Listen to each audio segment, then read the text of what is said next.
Hello, this video is on how to complete the basic course information page for a course. Please note, there may be a new interface or revisions to content or fields on some pages in which a new video may not be created. A new video will be made if any edits or revisions substantially change the functionality of each page. Here you can see a blank course information page for a new course draft.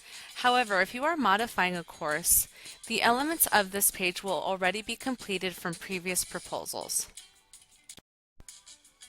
For course modifications, you would just need to fill out whatever elements are missing from this page and ensure that all other elements that carried over are correct. For this tutorial, I'll use a blank canvas to help demonstrate the basic course information page. First, you'll start with your department. Then select your discipline within that department. Select a course number. Please note that Chaffey does have its own course numbering taxonomy. Courses numbered 1 through 99 are lower division transfer level courses that are transferable to a 4-year university.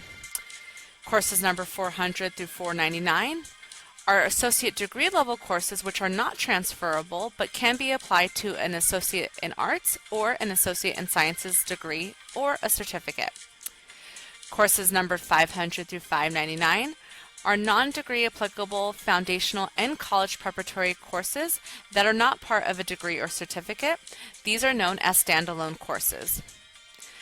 Courses numbered 600 through 699 are non-credit courses which provide foundational, developmental, and occupational opportunities.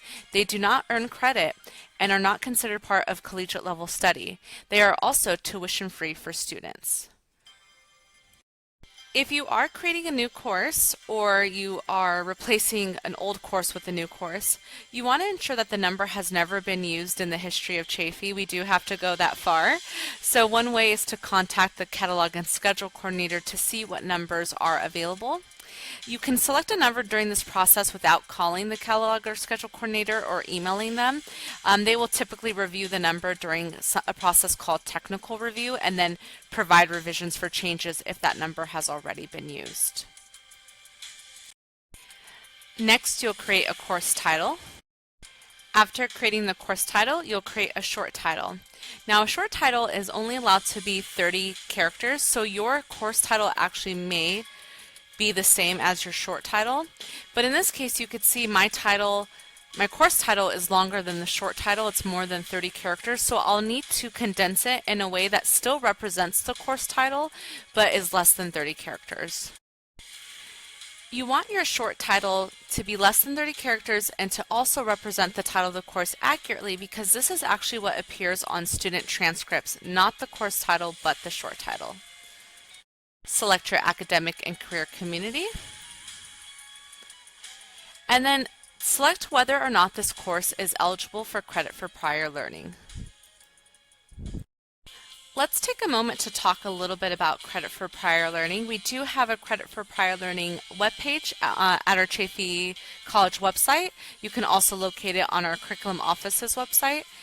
Credit for prior learning is a way that we value the skills and knowledges students have acquired throughout their journey. They can receive course credit for validated college level skills, knowledges, and experiences gained outside of the classroom. There are various methods for credit for prior learning. So if you are in an area where students may come to you with experience in the field, you can actually give them credit for the course in a way that validates those skills. You as a faculty member determine if they achieve sufficient mastery of the course learning outcomes, but credit for prior learning is a great opportunity to help students get into the campus, to get acquainted with college, to validate their skills, and to get them moving forward towards a degree or certificate while not having to take classes that they already have substantial knowledge in. So you can select no, but I will select yes. And when you select yes, a credit for prior learning tab will appear on the left-hand side. If you select no, you will not be required to complete the credit for prior learning tab. The next question is this course cross-listed to other courses at Chaffey? For this case, I'll select no, but if you do select yes, you'll see a list of all of our other courses, and you will be able to select which ones it's cross-listed with. Currently at Chaffey, we don't have cross-listed courses, so it's likely that you will indicate no. It does not mean that cross-listed courses are not a possibility, but at the time of this tutorial, we do not have cross-listed courses.